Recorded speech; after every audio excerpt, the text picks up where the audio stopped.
Bienvenidos. I am here with Tamara. Hola, Tamara. Hola.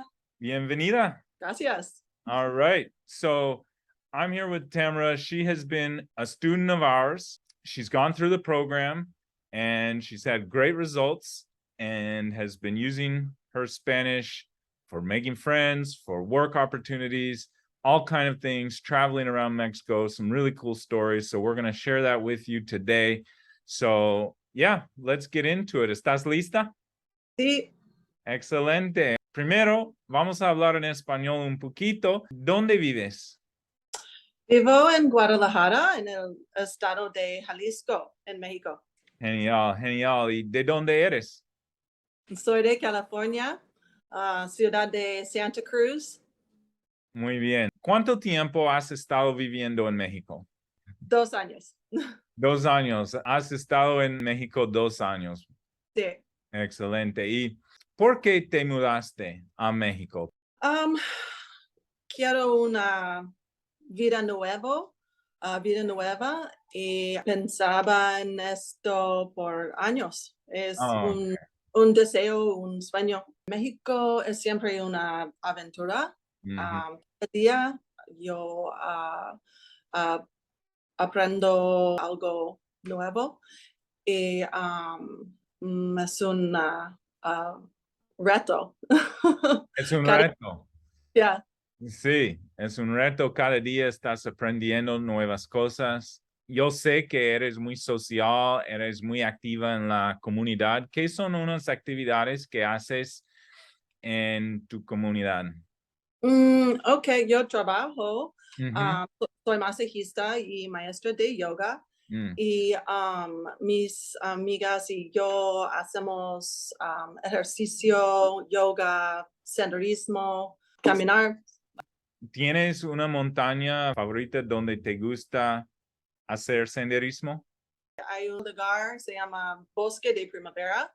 Mm. Ah, hay un río caliente Oh, y es muy bonito. excelente. Yeah.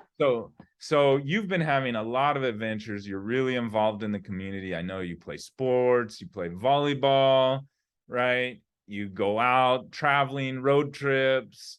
So we'll share some of your stories in a few minutes, but you've just been really, really immersed, and that's one of the things that I love about you and your attitude and your approach to living in Mexico and being an expat who's involved in the community, and you've been really Thank good you. about that. And you've been able to actually establish a business, right? Yes. And now you actually have clients English speaking and Spanish speaking, right? Yes, I do. Yeah. Yeah. Awesome. Okay, well, let's kind of look at your story and how you got here.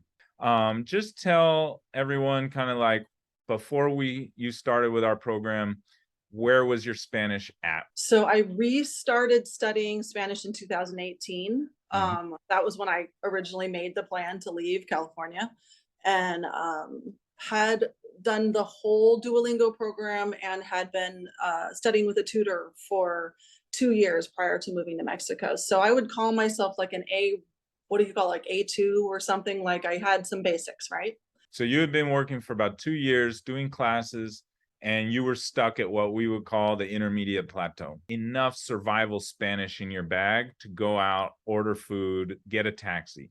Yes. But what were the biggest obstacles that you had? I would say because in the town I live in, they speak so fast. That's pretty much what was the hardest for me for 2 years. And now really, um, not all the time, but most of the time, if I'm around it or I'm having a conversation, I can understand what people are saying. Yeah. And besides listening, how about speaking? What were some of your biggest obstacles and frustrations trying to speak? Oh gosh, having it roll off your tongue without having to think of the whole sentence in advance of saying it. Yeah. So that part has greatly improved for me now. I can say, like, I don't have to think it out before I start rolling with something. That's huge. Yeah. Yeah, yeah, yeah.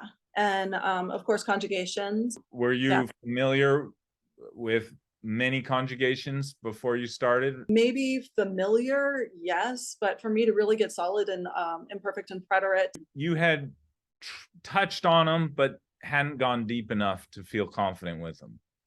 yeah, yeah, Exactly. and just not to trip, just keep talking, and Yeah, even if you sound kind of, slow, or your accent isn't great, you just got to keep at it.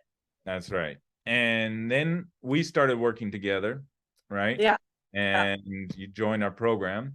And now, since working together, where would you say your Spanish is now today? And what kinds of things are you able to do now that you weren't able to do before? Since starting this program, I've advanced a lot, living and working and having to use Spanish every day. So it really, I'm like, I like love it. And so I think about conjugations when I'm swimming. Like that's how obsessed I am. It's just so fun. And what's well, it's just like, okay, like what happened yesterday on the beach here. I'm at the beach right now on vacation, but is I was hot, I was sitting in the sun, and this lady came over and invited me to sit with her and her family under their umbrella and have some snacks and beers, and nobody spoke any English, so that opportunity wouldn't be there for me if I hadn't been able to communicate with them, and just spend a few hours with the family on the beach and be welcomed. They gave me their number, invited me to their home in Lagos de Moreno, which is another Pueblo Mágico here in Jalisco. Hmm. So yeah, just like things like that that make being in another country magical. That you can't immerse if you can't have conversations with people. So What were some of the things we did with you that you felt had the biggest impact for you? it's a combination of the conversation and the just cramming. I mean, you have to work hard and memorize stuff, but the conversation is the part that really improves like the day to day. So like, So just in terms of Spanish, it was the verbs, the verb conjugations. We go deep yeah. into the verbs, deep into the conjugations. I remember you were always texting me like, Peter, what about this? What about this? Wait. So we gave you kind of some tools to do on your own that you could study Yeah, at home with yourself, with flashcards, with videos. And yeah. then we had our classes where we could put it into practice, converse. Awesome. So you kind of shared one good story with us, right?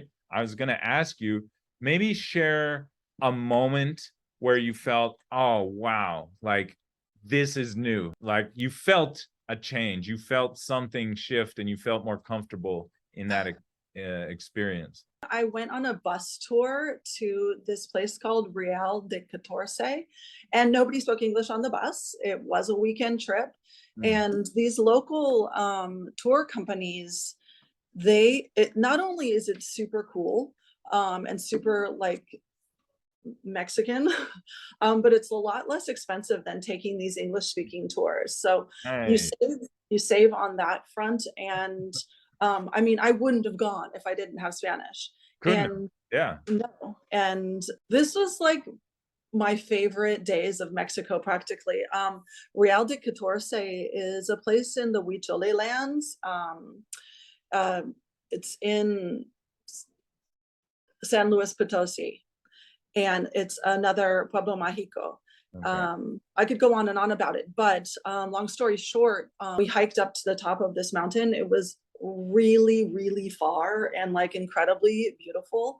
But when we got up to the top, there was a shaman that was doing limpias, like where he's like waving the feathers and the Incense and and the and the herbs and stuff. And we were up there singing around um, altar, and it was just so mm, magical. And I mean, there's no way I could have done that on my own, and it wouldn't have been as cool if I was with a bunch of gringos, not to put them down, but it really just was so immersed yeah. and This was fabulous. real. This was real. These were Mexicans in Yeah, Mexico doing something that was culturally important for them. It, yeah, it wasn't a tourist thing. It was like right. it was something culturally significant. Yeah, very authentic. And you're not feeling like you're some kind of tourist on their turf or something. I don't know. It was It not, feels special. It feels real. yeah, Yeah, that's a beautiful. I am glad you shared that. yeah, That's I remember you told me that story when it happened, and yeah. I remember that was one It's you amazing. came back. You were really happy about the whole Yeah. thing. And I mean, my Spanish is even better now. So, Yeah. I So keep on progressing. anyone who's thinking about joining the program, anyone who's thinking of learning Spanish, who's living in Mexico or living in Latin America or Spain, any advice you might have to give to them about their Spanish journey? Well, I think this program really works. So, yes to that. And also, like, just kind of going back to it really is a different thing of living in another country and speaking their language or staying apart and hanging just all with, your kind of tourist expat Yeah, stuff. So, I mean, I just can only encourage you that that it's is worth it. the most important thing for me, and that this program is just really has worked out for me. So, Love it. I say it all the time. It's two different Mexicos. It's two different Latin Americas. They're not, oh, there's one yeah, with English and there's one in Spanish, and they're not the same. no, And you are in a different experience, a different world, a different reality. Once you cross that curtain, of Spanish, it's like, oh, that's where the culture is. That's where the people are. That's where the fun is. That's where the life is, the community. yeah, you yeah, know and then you yeah. get to take trips and see mount sunrises on the mountain with you know prayer ceremonies and beautiful Yeah, great friends to meet, and go play yeah. volleyball leagues and all kind of stuff. So all right, Mhm. well, gracias por compartir tu historia con nosotros. And to anybody who's watching this video, my team and I, we teach conversational Spanish every day.